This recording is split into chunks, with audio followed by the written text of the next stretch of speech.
ആരോ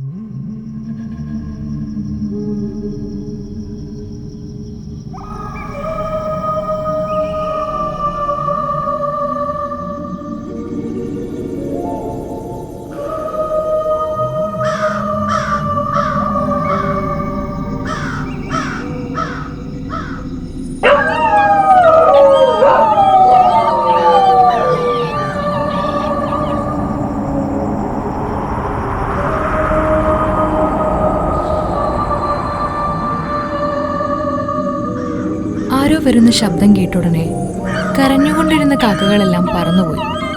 കുരച്ചുകൊണ്ടിരുന്ന നായകളെല്ലാം പേടിച്ചരണ്ട് ഒരിടത്ത് ഒളിച്ചിരുന്നു. ഗ്രാമം മുഴുവൻ വളരെ നിശബ്ദമായി. അപ്പോൾ ഒരു വൃദ്ധൻ നടന്നു വന്നുകൊണ്ടിരുന്നു. അയാളുടെ ഇടുപ്പിൽ വെച്ചിരുന്ന ബാഗിലിരുന്ന ചില്ലറ നാണയങ്ങൾ ചിൽ ചിൽ എന്ന് ശബ്ദമുണ്ടാക്കിക്കൊണ്ടിരുന്നു. ഗ്രാമം വളരെ നിശബ്ദമായിരുന്നു. പാതിരാത്രി ആയതുകൊണ്ട് എല്ലാവരും ഉറക്കത്തിലായിരുന്നു. അതുകൊണ്ട് ആ ചില്ലറ നാണയങ്ങളുടെ ശബ്ദം ഗ്രാമത്തിലാകെ മുഴങ്ങി കേട്ടുകൊണ്ടേയിരുന്നു. അമ്മേ, ഭിക്ഷക്കാരൻ വന്നിരിക്കുന്നു. ഭിക്ഷ തരുന്ന ഭിക്ഷക്കാരൻ വന്നിരിക്കുന്നു. വരൂ, വന്ന് ഞാൻ തരുന്ന ഭിക്ഷ എടുത്തുകൊണ്ട് പോകൂ. പാതിരാത്രിയിൽ വന്ന് ഭിക്ഷ ചോദിക്കുന്നു. ഇയാൾ ആരാണ്? ഓ, ഭിക്ഷക്കാരൻ വന്നിരിക്കുന്നു. ഭിക്ഷ തരുന്ന ഭിക്ഷക്കാരൻ വന്നിരിക്കുന്നു. വരൂ, വന്ന് ഞാൻ തരുന്ന ഭിക്ഷ എടുത്തുകൊണ്ട് പോകൂ. അമ്മേ, ഭിക്ഷക്കാരൻ തെരുവിലാകെ അലഞ്ഞ് മറ്റൊരു വീട്ടിലേക്ക് പോയി. അമ്മേ, ഭിക്ഷക്കാരൻ വന്നിരിക്കുന്നു. ഭിക്ഷ തരുന്ന ഭിക്ഷക്കാരൻ വന്നിരിക്കുന്നു. വരൂ, വന്ന് ഞാൻ തരുന്ന ഭിക്ഷ എടുത്തുകൊണ്ട് പോകൂ.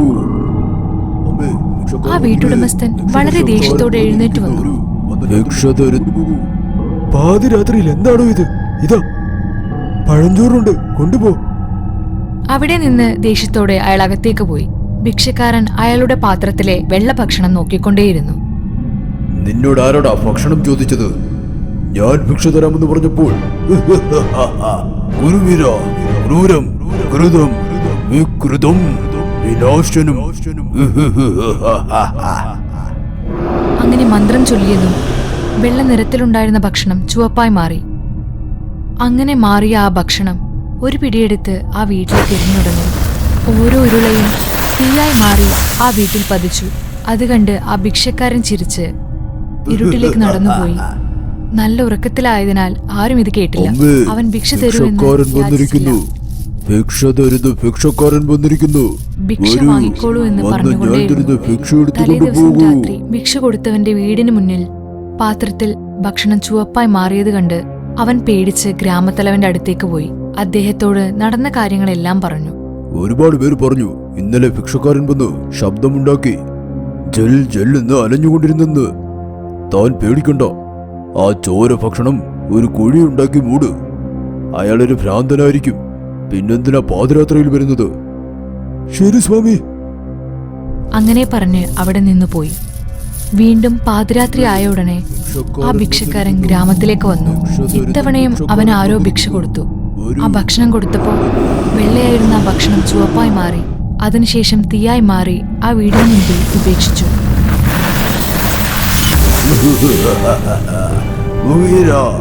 ക്രൂരം, കൃതം, വികൃതം, വിനാശനം. ഉറപ്പായും മരിക്കും. നിങ്ങളുടെ വീട്ടിൽ മരണം സംഭവിക്കും. ദിവസങ്ങൾ കടന്നുപോയി. ആ ഭിക്ഷക്കാരന് ഭക്ഷണം കൊടുത്ത ഓരോ വീട്ടിലും ഓരോ അനർത്ഥങ്ങൾ ഉണ്ടാവാൻ തുടങ്ങി. എല്ലാവരും കഷ്ടത്തിലായി. ആദ്യം ഭിക്ഷ കൊടുത്തവന് പക്ഷാഘാതം വന്നു. അവൻ കിടന്ന കിടപ്പിൽ തന്നെയായി. രണ്ടാമത് ഭിക്ഷ കൊടുത്തവൻ രക്തം ഛർദ്ദിച്ച് അവിടെ തന്നെ മരിച്ചുപോയി. അതുമാത്രമല്ല, ആ ഗ്രാമത്തിലെ കുട്ടികൾക്കെല്ലാം ഓരോ അസുഖങ്ങൾ വരാൻ തുടങ്ങി. എല്ലാവരും ആ ഭിക്ഷക്കാരനെ കണ്ട് പേടിക്കാൻ തുടങ്ങി. അവനെതിരെ പോകുന്നതും അവന്റെ കണ്ണിൽ പെടുന്നതുപോലും അവർക്ക് നല്ലതല്ലെന്ന് മനസ്സിലായി. അവന് ഭിക്ഷ കൊടുക്കുന്നവർ ദേഷ്യത്തോടെ ഭിക്ഷ കൊടുക്കുമ്പോൾ ആ ഭിക്ഷക്കാരന് ദേഷ്യം വരികയും അവർ കൊടുക്കുന്ന ഭക്ഷണമെല്ലാം തീയായി മാറ്റി അവരുടെ വീട്ടിലേക്കിട്ട് പോയി കളയും. അപ്പോൾ ആ വീട്ടിലുള്ളവർക്ക് എന്തെങ്കിലും ഒരു ആപത്ത് തീർച്ചയായും വരും. ആ ഭിക്ഷക്കാരനിൽ നിന്ന് എല്ലാവരെയും രക്ഷപ്പെടുത്തുന്നതിനു വേണ്ടി ചില ആളുകളെ കാവൽ നിർത്തി പാതിരാത്രി ഭിക്ഷക്കാരൻ വന്ന ഉടനെ അവരെല്ലാവരും അവനെ അടിക്കാൻ തുടങ്ങി. എന്നാൽ അങ്ങനെ അടിച്ച ദിവസങ്ങളിൽ ഒരു കാരണവും കൂടാതെ അടിച്ചവരെല്ലാവരും എങ്ങനെയോ മരിച്ചുപോയി. അന്നു മുതൽ ഓരോ വീടിന്റെ മുൻപിലും പോകൂ ഭിക്ഷക്കാര, നാളെ വരൂ എന്ന രീതിയിൽ എഴുതി വെച്ചു. പുറത്ത് ആവശ്യങ്ങൾക്ക് പോകുന്നതെല്ലാം മതിയാക്കി എല്ലാവരും വീടിന്റെ വാതിലടച്ച് പേടിയോടെയാണ് ഉറങ്ങാൻ കിടന്നത്. ഭിക്ഷക്കാരാ, നാളെ വാ. ഞാൻ ഭിക്ഷക്കാരൻ തന്നെയാ, എന്നാൽ ഭിക്ഷ തരുന്ന ഭിക്ഷക്കാരൻ. ഗ്രാമത്തലവൻ എത്രയോ മന്ത്രവാദികളെയും സ്വാമിമാരെയും കൂട്ടിക്കൊണ്ടുവന്ന് നാട്ടിൽ ഹോമവും യാഗവും എല്ലാം നടത്തിയിട്ട് പോലും അതുകൊണ്ട് ഒരു പ്രയോജനവും ഉണ്ടായില്ല. ആ ഭിക്ഷക്കാരൻ ആരാണ്, എന്തിനാണ് ഈ ഗ്രാമത്തിൽ വന്നത്, അവൻ മനുഷ്യനാണോ പ്രേതമാണോ എന്നുപോലും അറിയില്ലായിരുന്നു. എന്നാൽ ആ ഭിക്ഷക്കാരൻ ഓരോ ദിവസവും പാതിരാത്രി കഴിഞ്ഞുടൻ ചിൽ ചിൽ എന്ന ശബ്ദത്തോടെ ഭിക്ഷയെടുക്കാൻ ഗ്രാമത്തിലേക്ക് വരും. ഓരോ വീടിന് മുൻപിലും പോയി നിന്ന് വളരെ ശബ്ദത്തോടെ ഭിക്ഷ തരൂ എന്ന് അലറിക്കൊണ്ടിരുന്നു. അതേസമയം ആ ഗ്രാമത്തിലേക്ക് ഭദ്രഗിരി എന്ന ഗ്രാമത്തിൽ നിന്ന് ഗോപാൽ റാവു എന്നൊരാൾ നടന്നു വരികയായിരുന്നു. ഇരുട്ട് വീഴാൻ തുടങ്ങിയിരുന്നു. അവൻ തനിച്ച് നടന്നുകൊണ്ട് ഗ്രാമത്തിലേക്ക് വന്നുകൊണ്ടിരുന്നു. മകളുടെ കല്യാണത്തിന് താലി ഉണ്ടാക്കാൻ പറഞ്ഞ് 2 മാസമായി. ബാക്കി പണവും കൊടുത്ത് ഇന്ന് രാത്രി അവിടെ തന്നെ തങ്ങി, നാളെ ഇനി പുറപ്പെടാം. അങ്ങനെ ആലോചിച്ച് പോയിക്കൊണ്ടിരുന്നു. ഗോപാൽ റാവുവിന്റെ മകൾ സന്ധ്യയുടെ കല്യാണം അവൾ സ്നേഹിച്ച അർജുൻദാസുമായി നിശ്ചയിച്ചു. ചെറുപ്പം മുതലേ സ്നേഹിതനായിരുന്ന സ്വർണ്ണ വ്യാപാരി ദൊരസ്വാമിയോട് മകൾക്ക് വേണ്ട താലിയും പണ്ടവും പണിയാൻ വേണ്ടി 2 മാസം മുൻപേ സ്വർണം വാങ്ങിക്കൊടുത്ത് പണിയിച്ച സ്വർണം തിരിച്ചു വാങ്ങാൻ വേണ്ടി ആ ഗ്രാമത്തിൽ വന്നതാണ്.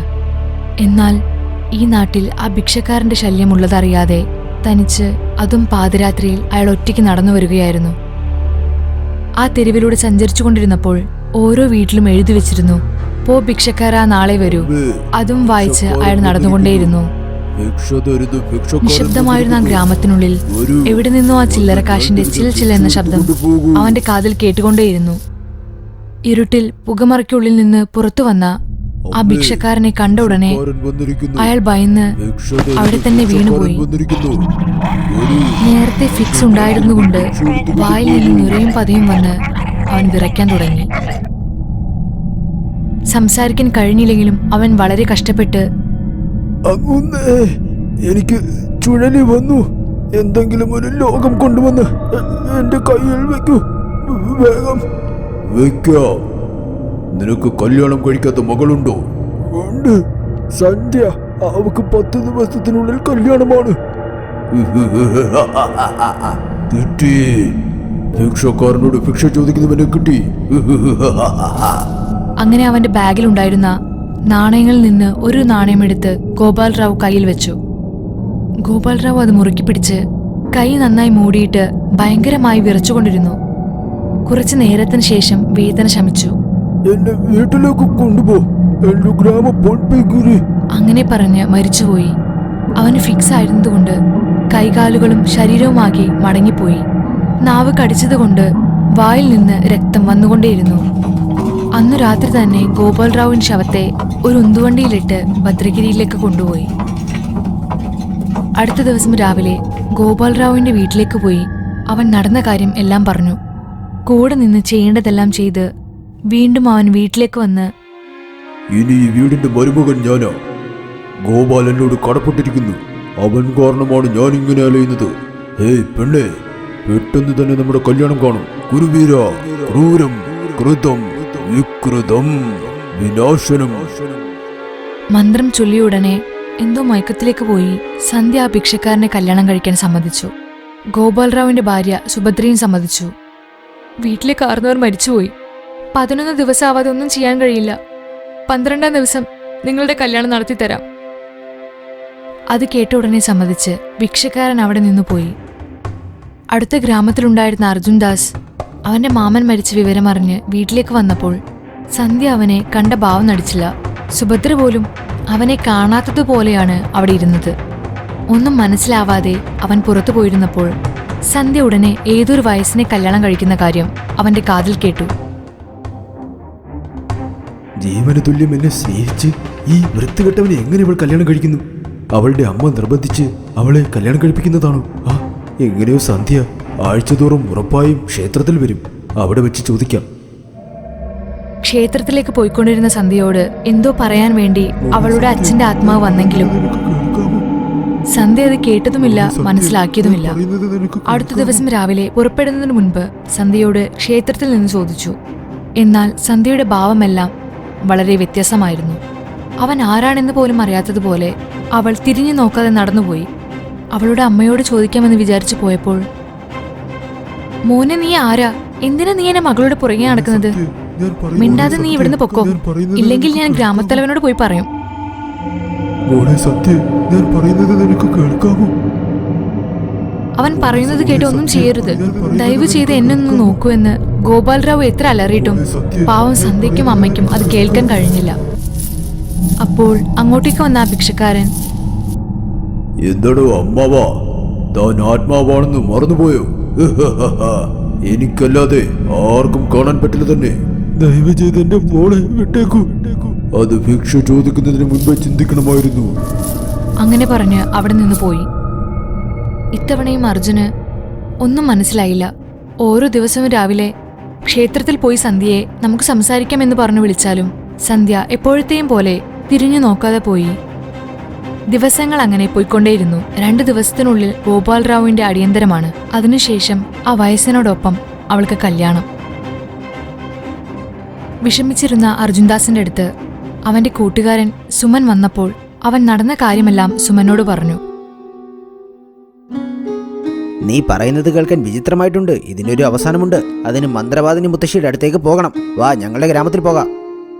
അങ്ങനെ അവർ മധുരയിലേക്ക് പോയി നടന്ന കാര്യങ്ങളെല്ലാം മന്ത്രവാദിനി മുത്തശ്ശിയോട് പറഞ്ഞു. സുമൻ, നീ ആ പിച്ചക്കാരൻ എവിടേക്കാണ് പോകുന്നതും വരുന്നതും എന്നും നോക്കിക്കൊണ്ടിരിക്കുക. അർജുൻ, ആദ്യം നീ ആ ഗോപാൽറാവുവിന്റെ വീട്ടിലേക്ക് എന്നെ കൂട്ടിക്കൊണ്ടുപോ. അങ്ങനെ ഗോപാൽറാവുവിന്റെ വീട്ടിലേക്ക് പോയി മന്ത്രവാദിനി മുത്തശ്ശി ആരും അറിയാതെ ജനവാതിലൂടെ നോക്കി. അർജുൻ ഇവർ രണ്ടുപേരുടെ മേലെ നന്ദിക്കട പാഠതന്ത്രം പ്രയോഗിച്ചിട്ടുണ്ട്. നന്ദി നിയന്ത്രണ തന്ത്രം എന്നാൽ എന്താ? നന്ദിക്കടം തിരിച്ചു കൊടുത്തിട്ടില്ലെങ്കിൽ നിന്റെ ഭാര്യ ആവേണ്ടവളെ അവർക്ക് വശമാക്കാമെന്നാണ് അർത്ഥം. ശരിക്കും നോക്ക്, അവരുടെ കാലുകളെല്ലാം പച്ചയായി മാറിയിട്ടുണ്ട്. കണ്ണുകൾ തുറന്നു തന്നെ ഇരിക്കുന്നു. ഒരു ചെറിയ അനക്കം പോലും കാണുന്നില്ല. ഇപ്പോൾ എന്ത് ചെയ്യും? അവരെ രക്ഷിക്കാൻ പറ്റില്ലേ? രക്ഷിക്കാം, പക്ഷെ മരിച്ചുപോയ അച്ഛന്റെ തുണികളെല്ലാം എടുത്തിട്ട് വാ. അങ്ങനെ മന്ത്രവാദിനി മുത്തശ്ശി ഇരുട്ടിലേക്ക് നടന്നുപോയി. വയലിന് നടുവിൽ കപാല മന്ത്രം ഇട്ടിട്ട് എന്തൊക്കെയോ മന്ത്രങ്ങൾ ചൊല്ലാൻ തുടങ്ങി. ഈ സമയത്ത് സുമൻ ആ പിച്ചക്കാരൻ അറിയാതെ അയാളുടെ പിന്നാലെ പോയി. അവൻ ആ നാട്ടിലുള്ള ഒരു ഗുഹയുടെ ഉള്ളിൽ പോയി അവിടെയുള്ള പാറയുടെ മുകളിൽ ഉറങ്ങിക്കൊണ്ടിരുന്നു. ആ ഗുഹയിലുണ്ടായിരുന്ന ഒരു ശില വളരെ വ്യത്യസ്തമായിരുന്നു. ഇവിടെ മന്ത്രവാദിനി മുത്തശ്ശി ഒരു മന്ത്രം ചൊല്ലിക്കൊണ്ടിരിക്കുമ്പോൾ അർജുൻ ഗോപാൽറാവു ഉപയോഗിച്ച തുണികൾ കൊണ്ടുവന്ന് ഒരു ചോളം കൊണ്ടുള്ള കളിപ്പാവയുണ്ടാക്കി ആ പാവയുടെ മേലെ തുണികളിട്ട് ആ വേതാള കോലത്തിലേക്ക് വെച്ചു.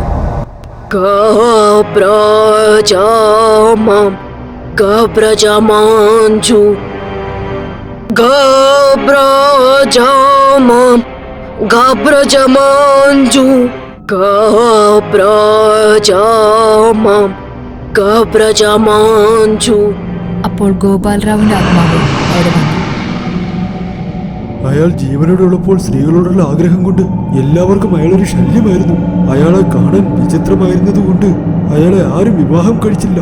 അപ്പോൾ മലയിലെ ഗുഹയിൽ ഒരു ദുഷ്ട രാക്ഷസിക്ക് തന്നെ അയാൾ ബലി നൽകി. അതിനാ രാക്ഷസി,